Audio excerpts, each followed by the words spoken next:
Hey, This is the man what's going himself. on? How are you? How you guys doing? Good, man. I was just joking with them. I don't know if you remember this or not, but you did a really cool radio.com Storytellers performance with me and All 92.3 in New York. And we went to rival high school. So I think today is a great example of growth. That's right. Where you went to Ramsey High School, I went to a school called Northern Highlands. And like this would have been like fighting words 20 years ago. But, Yeah, I used to drive by your school all the time. All the time. And egg it. Friends' houses, yeah. Yeah, we did a little bit of that. Well, how you holding up? And where, if you don't mind me asking, where are you quarantining? So I live in Denver, so I'm just at my house in Denver. We took my mom in, which has been nice. I lived with her till I was like 25 or so, and so I feel it's only right to pay it forward and take her back in for some time because she would have been alone, and I think that's really key. And we have a young son who's 2, named Lenny, who's keeping us super busy, and she loves being with him as well. So yeah, for under the circumstances, we're doing well. It's just a really, as most people feel, like you feel very disoriented or something like that. Like you're sort of seasick half the time. You don't really know what to make of anything. So I feel funny saying I'm doing well. So you kind of have to have a caveat. But under the circumstances, I'm in a room right now where I try to play music in here and make some music, and I set up a studio. So just trying to keep busy. How has that affected you as a creative? Because I feel like people have taken it so many different ways. Like you can't force things, as I'm sure you can attest. But you know, are you finding that to be an outlet? Do you just like, are you so bombarded with everything else and just the world right now, like you don't want to create, or where's your head at? Yeah, I mean, I heard this story. Well, I heard Tupac tell the story a while ago where he was in jail, and they were like, "You must have written 10 albums when you were in jail," and he's like, "Man, jail kills your spirit."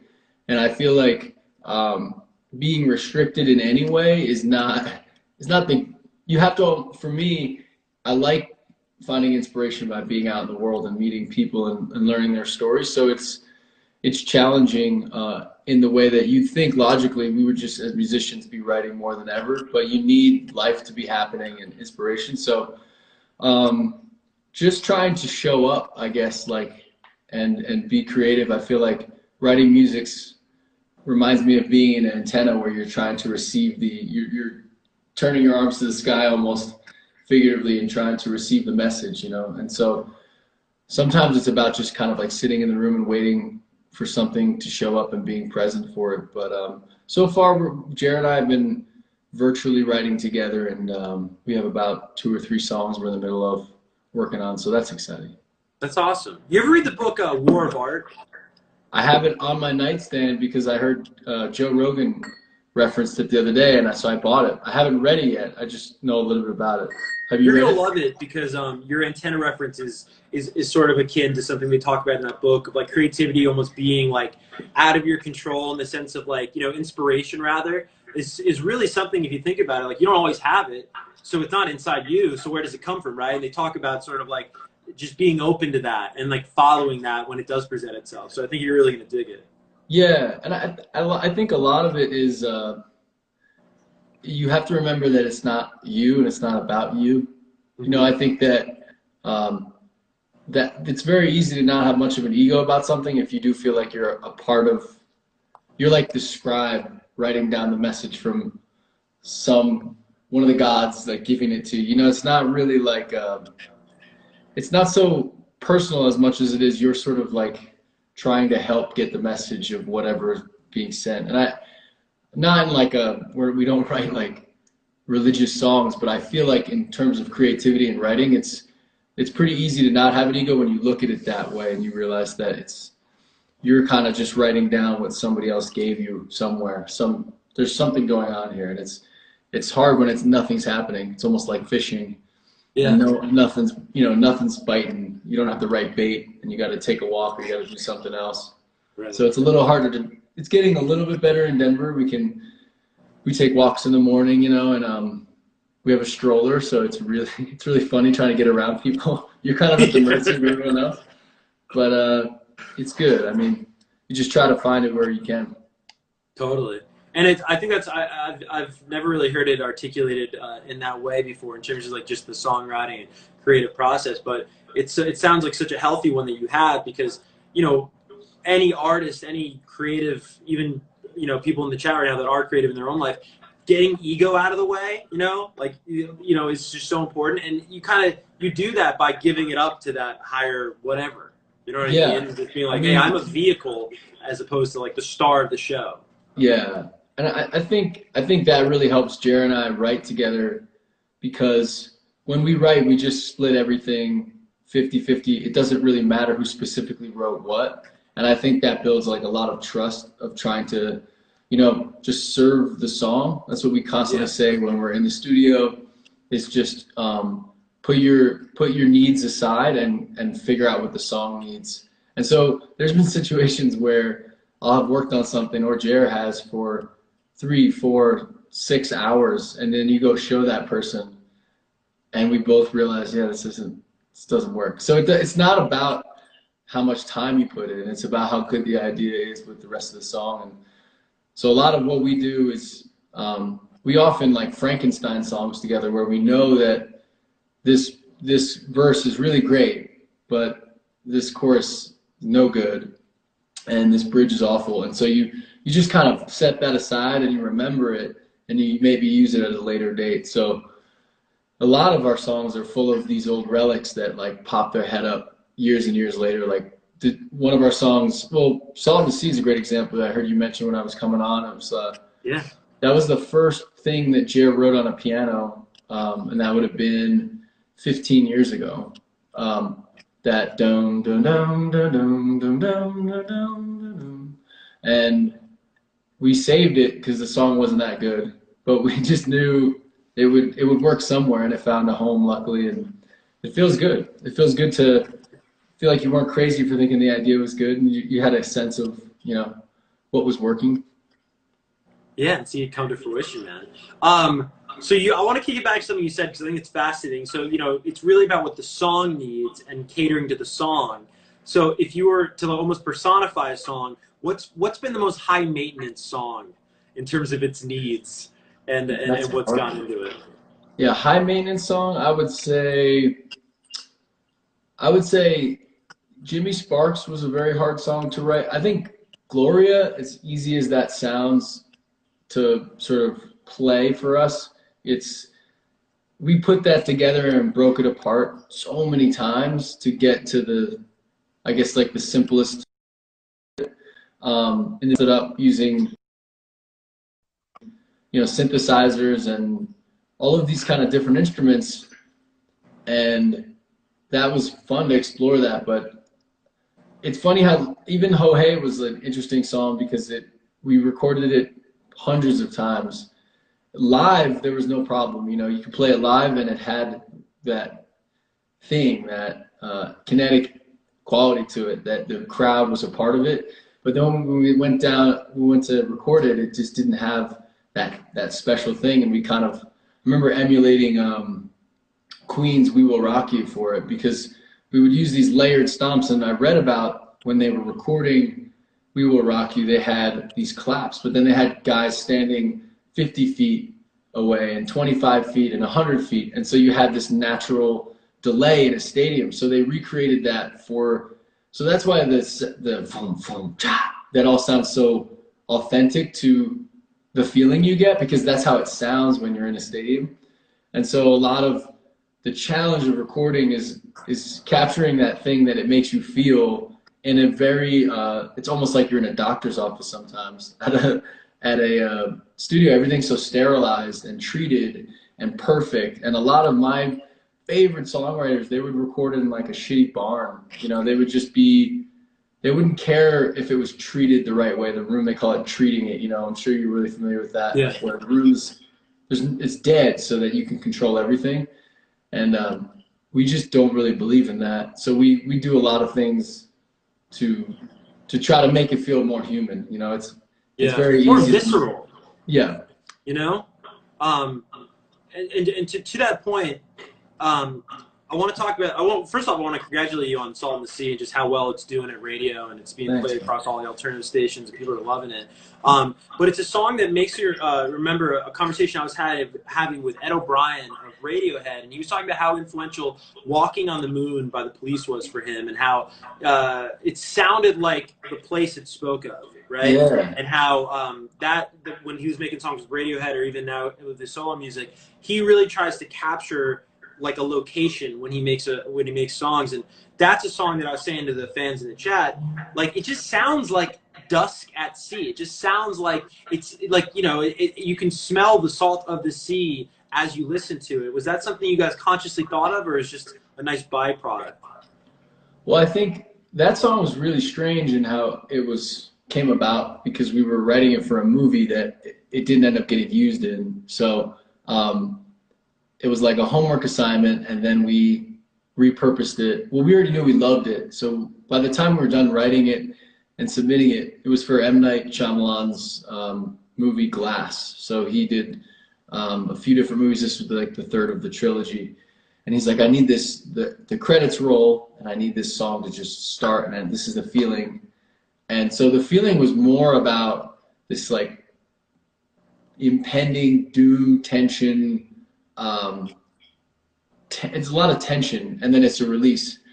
And so I think a lot of it started there, and then the words "Salt in the Sea" just kind of came out almost like, it's not like you sit down and write certain things. You just kind of sing it, and then that somehow worked, you know. And that's where you were talking about earlier. That's where you don't really know where it came from, but you're happy it came around, and you caught it like a firefly in the summer.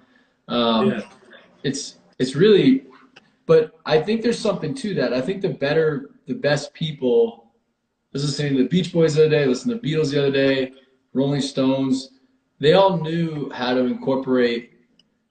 Pink Floyd, that was big on that. You incorporate sort of the sounds of the subject matter, and it almost paints the scene for the listener so much easier and immediate and visceral than just singing about it. You know, having these sort of, Jared does these like cymbal, he takes a stick and runs it along the cymbal, and it makes this creaking sound almost like an old door opening.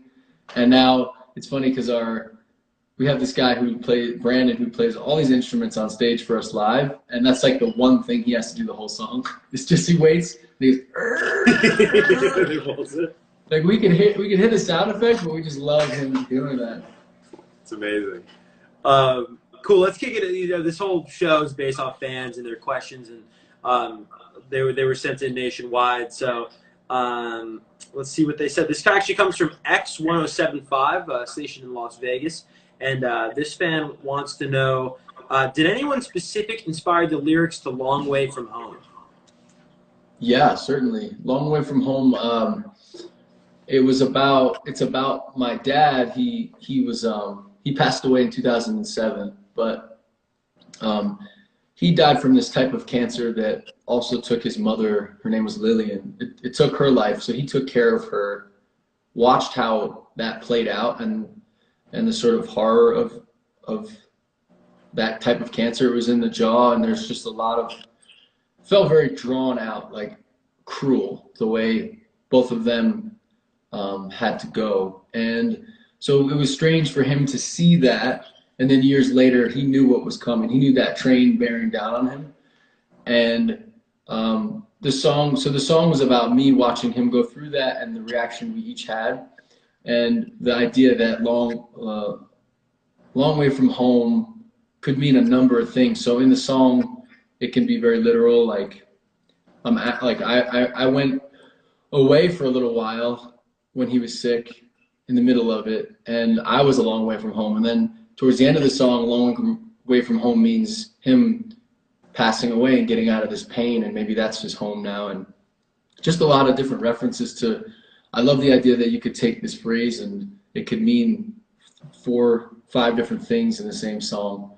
But it was a cathartic song to sing. I didn't think we'd ever play it live, and on the Cleopatra tour we played it every night. I played it every night, and it was very, very cathartic to do that. And I remember one time my sister was at a show, and I played it, and I like was crying afterwards.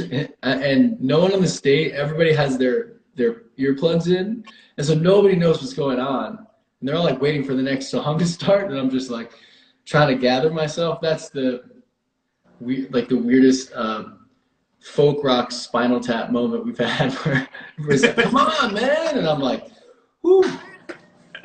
Yeah. Totally. It's a beautiful story, man. This is a changing pace just a little bit. This is kind of a fun, they asked like a zillion questions, so I thought we'd almost do this rapid fire style. Sure. This comes from a fan named Bella and Nova. And who actually, I think Bella and Nova, I was talking to them in the chat, so they're here. This is great. So they want to know your favorites, and they came up with a couple different categories. So let's just run through these. Favorite color? Blue. Okay. Favorite food? I'm gonna say Thai food came to mind first. It would probably be between Thai food and Indian food. Favorite song? I would say Walls by Tom Petty. Okay. Favorite beverage? I like wine, any kind of wine. Nice. Or white and red? Or coffee. There you go. Yeah. And then, well, you were talking about Rogan before. You listen to Rogan a lot? Yeah, I watch a lot of the highlights. I don't think I could. Yeah. I feel like I have no enough time to listen to a whole episode unless it's like really important subject matter. But I think he's like our modern day, philosopher, questioner. It's really enlightening. Even if you don't agree with him, it's a good thing for all of us. I think we're so used to being fed stuff, and I'm enjoying watching those clips. Totally. It's so fun. I'm the same way. It's a podcast, and I only watch it on YouTube, and I only watch clips. Yeah, you know what I mean? Yeah. It's so funny. But no, I brought it back up because you mentioned coffee. He's always got like some crazy coffee. I've been turned on to so many like different. I don't know if you're a big coffee guy or not, but like I'm a little bit. It's really weird. I'm not allowed to like have coffee most of the time now because if I try to sing after coffee, it's so hard. Oh, interesting. So I drink this really like fancy decaf coffee that comes in a tea bag that my bandmate Brandon got me. He got me the regular, and I found the decaf, and I was like, I can't tell the difference. This is heaven for me. Because I used to chug coffee all day, and then I'd be straining through singing, and then one time I couldn't for some reason, and it was so much easier. So everybody, as a singer, is affected. It could be tomatoes, it could be something random, but singers are so different and affected by. I'm sure, you use your voice for a living. Also what sort of like messes with you when you're clearing your throat a lot or something like that. So. Totally, man. And then last one from Bella and Nova. Favorite author? Steinbeck. Okay, right on. Well, cool. Those are from IG. Some people sent in some questions, like general stuff. Yeah. I just want to get to these. It's cool to get to do this on the live chat. Let's see. Favorite song? Yeah, somebody asked where my Hogan stash was. That was a video from probably a month or two back, but it was a real gem. So I should do that again though. It's quarantine. Dude, I'm so for that. Let's get to Alex here. Who says, "What's your favorite song to perform live?" I'm sure you get this ad nauseum, but I mean, is there maybe a favorite? Luckily, it changes a lot. I would say more recently, I really love playing Donna. I think because it surprised a lot of us. I think Salt in the Sea, especially when we first started this album cycle, we were in Europe, and we thought everybody would hate it, or at least be super indifferent towards it because it's not as like upbeat. And that was the song that got such a big reaction. So I would say that one really surprised me, and it became one of my favorites because I knew that people were feeling it in a way, and you just feel that connection. Yeah, awesome. I'll get to like a couple more here, and then we'll let you go. So appreciate the time, dude. Yeah. Let's see. How about a lot of people asking like stories behind songs. How about this comes from E. Murray. What was the inspiration behind Stubborn Love? Yeah, so Stubborn Love, I would say it started out with a lot of verses. So there's not, one of the verses had stubborn in it and it got cut. Just funny because we kept the name. There's no mention of it in the whole song. It's sort of for me, that was like a rally cry for being a band that was really struggling and trying to make it, in quotes, trying to follow our dreams and tour and write music. And it felt like the world was telling us not to do that. A lot of our hometown friends and acquaintances and parents of the friends, like they were all just really confused by these like life choices we were making. And I felt like the idea of writing it that way, and then also it kind of became this, I've been through a breakup or two around that time, and I remember thinking about them, there's one specifically, this person, and saying like, you know, I don't blame you for running like you did all these years. Like, I'm not going to hold on to this and hold this against you. And my favorite line, one of my favorite lines that I've ever been a part of in a song was just writing that she'll lie and steal and cheat and beg you from her knees, make you think she means it this time, tear a hole in you, the one you can't repair, but I still love her, I don't really care. I think that's the essence of so much of like love and young love, but just love in general, is that it doesn't follow a linear path. You know, it's like it's how you feel. It's like your heart knows what it wants. And sometimes we get really caught up in like who's the right person instead of just following that. So luckily, like for example, my wife now, I was a busboy and she was like, he seems cool. He's almost, he's, no offense to any busboys watching this, but you know, I love the way he clears the table. Yeah, like you're invisible to most of the restaurant, and she saw something in me and mostly just saw the person I was, and then she ended up starting a business to try to support me, because she was like, he really loves this music thing, and so I'm gonna have to support him because we're gonna be poor our whole lives. And so she started this adventure nannies company that provides nannies to different families and stuff. And that's an example of all her brothers were like, what are you doing? Like, why are you? She has these really brawny big brothers that were like, nice to meet you. You're a musician. Yeah, I'm sure you're a musician. Like, yeah. So I think that kind of stuff, that's when I think of Stubborn Love, I think of that as like a rally cry for yourself and just the weird paths that falling in love takes you. Well, and getting back to something you said earlier about just how you being a fan, as probably we all are, of just songs and lyrics that can be taken so many different ways. You probably wrote that, it sounds like, about a particular person, but I think your love of music and your desire to do this for a living can also be that stubborn love that tears a hole in you, but you love it all the same.